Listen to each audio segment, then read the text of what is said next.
Le premier jour après son transfert dans une nouvelle école, une jeune fille a fait une découverte étonnante.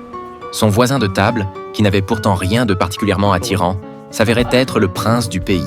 La jeune fille, prénommée Amy, venait tout juste d'intégrer ce nouvel établissement quand sa mère lui a annoncé une nouvelle stupéfiante. Le prince fréquentait la même école qu'elle. Cependant, Amy n'y a guère prêté attention, car les rumeurs sur le prince ne manquaient pas sur Internet. Le lendemain, à peine arrivée dans l'enceinte de l'école, Amy a aperçu le prince Jack, entouré d'une horde de gardes du corps et de journalistes. Elle en est restée bouche bée, n'en croyant pas ses yeux. Les paroles de sa mère étaient donc vraies.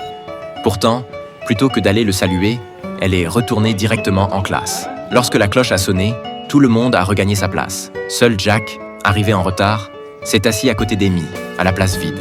Ce geste a immédiatement attiré tous les regards. Personne n'aurait imaginé que leur destin commun se mettrait en marche à cet instant précis. Ce jour-là, prise d'une envie soudaine, Amy a emmené son petit frère se promener en banlieue.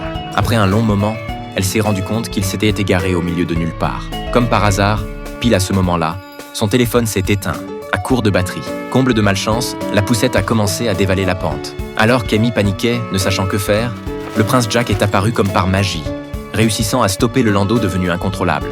Il a interpellé Amy, lui demandant si elle s'entraînait dans le coin. Elle lui a expliqué qu'elle s'était perdue avec son frère. Jack a aussitôt escorté Amy et l'enfant avec ses gardes du corps jusqu'à un endroit sûr.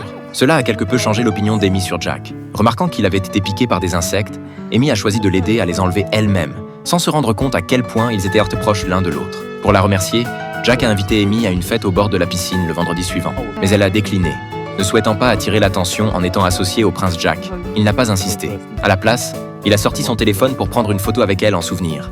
Cet acte apparemment anodin allait pourtant la propulser sous les feux des projecteurs. Le lendemain, en arrivant à l'école, Amy a réalisé que tous les élèves chuchotèrent sur son passage. Même les filles de bonne famille, avec qui elle n'avait jamais eu de contact, sont soudain venues lui faire la conversation, comme si elle était devenue la coqueluche du campus du jour au lendemain. En voyant la photo sur leur téléphone, Amy a compris. Son cliché avec Jack avait fait le buzz sur Internet, attirant l'attention de Tess, une blogueuse mode. Celle-ci lui a gentiment conseillé de faire attention à son attitude, étant donné qu'elle étudiait dans la même école que le prince, afin de ne pas s'attirer les foudres de sa sœur. C'est alors qu'Anne, la sœur de Jack, a surgi à l'improviste, laissant tout le monde pantois. Tess a dû prendre congé d'Amy, non sans lui lancer un regard méprisant qui en disait long sur sa relation passée avec la princesse. De retour chez elle, Amy n'a pu s'empêcher de parcourir les rumeurs concernant Jack.